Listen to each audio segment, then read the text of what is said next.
to take control of the game early, keep control, and put it to away? Yeah, it was great.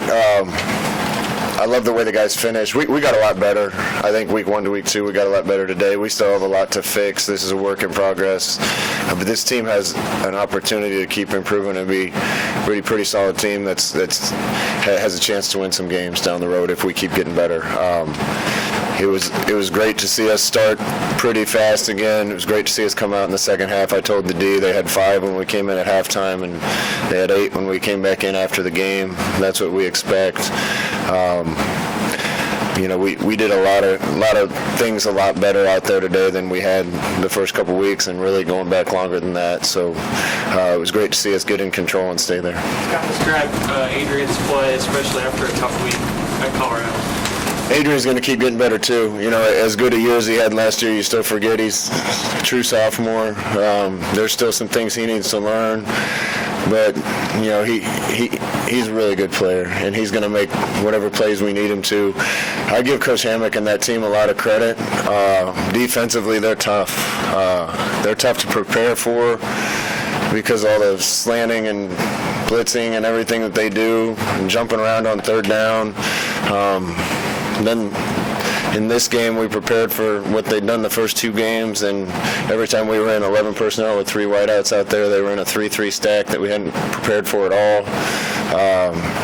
So we had to stay in 2 tight ends a bunch and kind of alter what we were doing, and I give them a lot of credit for the way they coach that team. That's a good team. Can you take us through the final drive of the first half when you kind of took a chance trying to score on that drive? What worked, and especially, Adrian seemed to get into a rhythm. We preached to the guys, and maybe I needed to get the lesson from outside and from my assistant coaches last week. We preach a desire to excel and no fear of failure all the time, and if we want the players to be that way, we need to be that way as coaches, and that means calling what we need to call, rolling the dice, letting them play, being aggressive.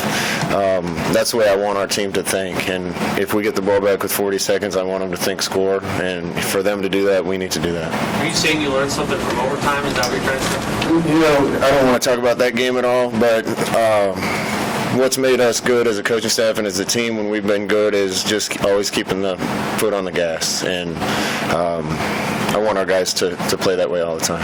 Scott, you had a goal for Diedrich Bills to get going finally.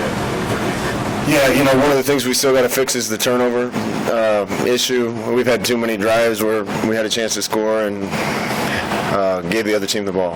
Apart from that, I thought Diedrich made a huge step in the right direction today. I think you saw a little more of the things that we were seeing as coaches in camp in a lot of different ways on offense, Diedrich being one of them. He runs hard. He's got good speed. I think he did a better job being patient and finding the hole today.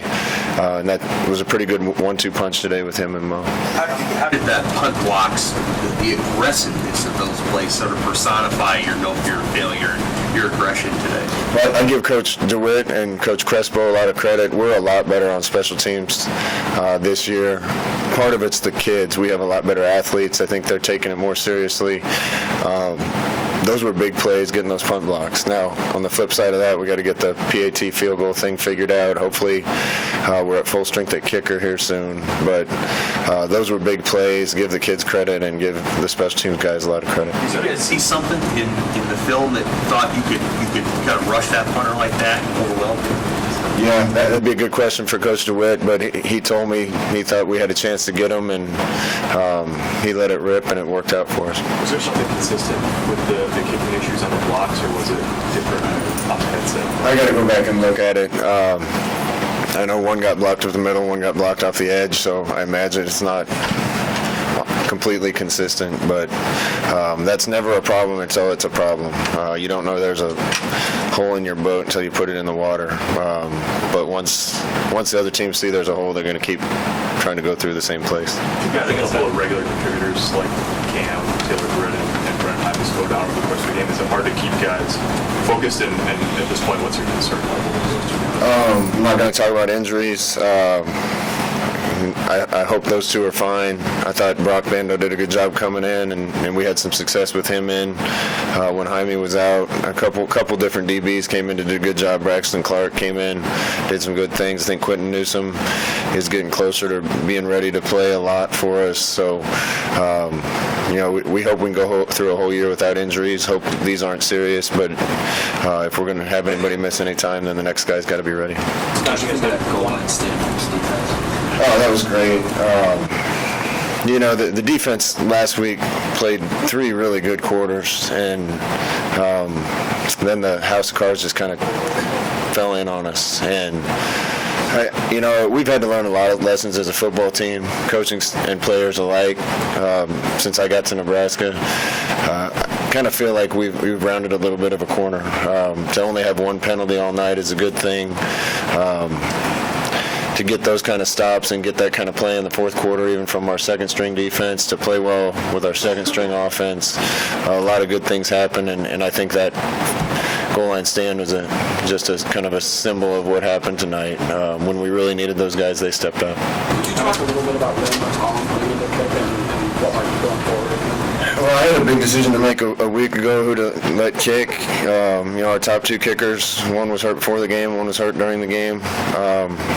I trust Isaac a lot because of how well he's done punting, but Lane kicked really well all week in practice too. It's just the first time I'd ever seen him kick, so it was hard for me to want to roll the dice on that, but we're going to keep giving him opportunities. He's done a good job in practice, did a good job tonight. Scott, you had 1 penalty today, 1 turnover. When you play a clean game like that, how much easier is it to have things look the way you want them to? It was a lot closer to a clean game. We still got to execute better on offense when we get some chances, particularly when we get turnovers. But again, I give a lot of credit to them. They're really disruptive defense just because of the nature of defense they play, running through with linebackers and twisting and stunting and banging. And when you watch them on tape, they had a bunch of TFLs and disruptive plays against their first 2 opponents, including Utah. So it was closer to a clean game, fewer penalties, fewer turnovers. Still think we can improve and execute better. Again, I told the team we were a lot better this week than we were last week, but we have a long way to go yet. How would you think about Maurice within his opportunities with the ball today, and was it just your decision or coach's decision for him not to play most of the second half? No, he got bumped up a little bit. He's going to be fine, but that's the reason he didn't play in the second. But the other guys did a great job. You're starting to see when we get several of our guys with the ball in space, good things can happen, Mo being one of them. And he took advantage of his opportunities today. Stolberg was in on both those block punts. Is he a kid that just kind of jumped out at you since you've been here? Isaiah's done a great job, and Isaiah is going to be one of those poster boys for our walk-on program like Nebraska's used to having. If he stays on the track that he's on, I anticipate he won't be a walk-on for too long. He's got to keep earning it, but he's been good on defense, he's been good on special teams, and we're glad he's on our team. One more, Coach. You guys got caught by the ball early. You got that touchdown. Is that kind of what you've been seeing in the practice? Yeah, Carnivale's one of my favorite kids. It's hard to get him to say anything, but he's a grown-up. He's a pro about how he comes to work every day. He got hurt a little bit in camp, and he missed a bunch of time, and I think that just got him out of rhythm, and that happened with a few of our offensive guys, and we're starting to slowly find a rhythm, and including Carnivale. I thought we played with better pace and tempo today. Thought the execution was a little better, and the more these guys on offense play together, I think the better that'll get. All right, thanks. Thanks, man.